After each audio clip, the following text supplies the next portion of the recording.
When he woke up, he looked out the window. Granny Pig was heading straight to the shed. Yesterday, she had asked him what he had been doing there for so long, so it looked like she was starting to suspect something. He ran to her immediately and caught up just as she was coming out. She said she was just looking for the watering can. Looked like he was in the clear, for now. But Grandpa Pig decided to double-check that everything was properly hidden.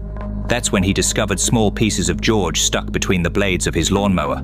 If those had fallen out in front of Granny Pig, she would have understood everything instantly. Paranoia gripped him. What if he hadn't hidden all of George's pieces?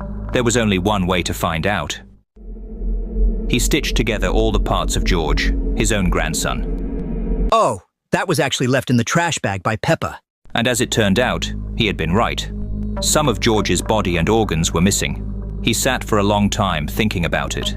The only explanation he could come up with was that the rain had been so heavy, the resulting streams had washed some of George's pieces away. He went to Peppa Pig's house, searched for a long time, but found nothing. Somewhere out in the world, small pieces of George are still lying around. But will anyone ever find them? Most likely the current carried them into the sewer.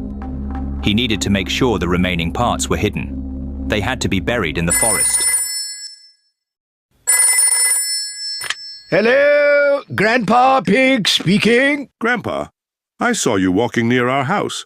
It's not easy for any of us right now, and I'm glad you're trying to find any clues about George's disappearance.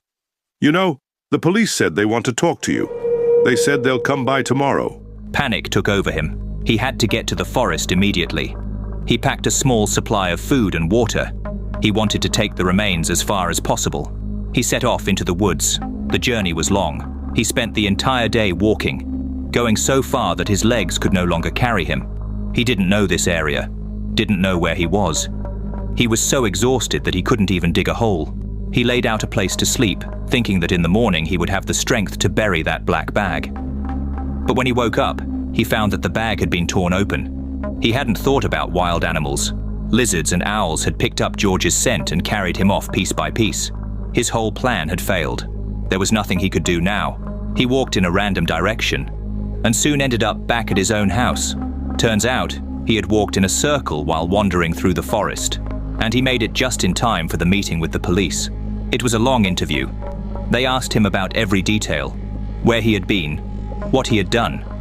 He explained his behavior by saying he had been deeply shaken by George's disappearance. But the investigators were troubled by the fact that he claimed the last time he saw George, he was heading to the bathroom. George still used a potty, and it was unclear why he would be going to the bathroom alone. When asked about his appearance, he said he had been searching for George in the forest. He felt calm because he was sure that no one would find George's remains. Therefore, there would be no evidence against him. Okay, I understand. I'll come here later. Stay in touch. First, the investigators went into the forest to follow his footprints. There, they found a bag and a shovel. Later, Peppa came running with new evidence, a piece of George's nose. Grandpa Pig had to confess what he had done. His family rejected him. They were angry not because he had killed George, but because of his lies.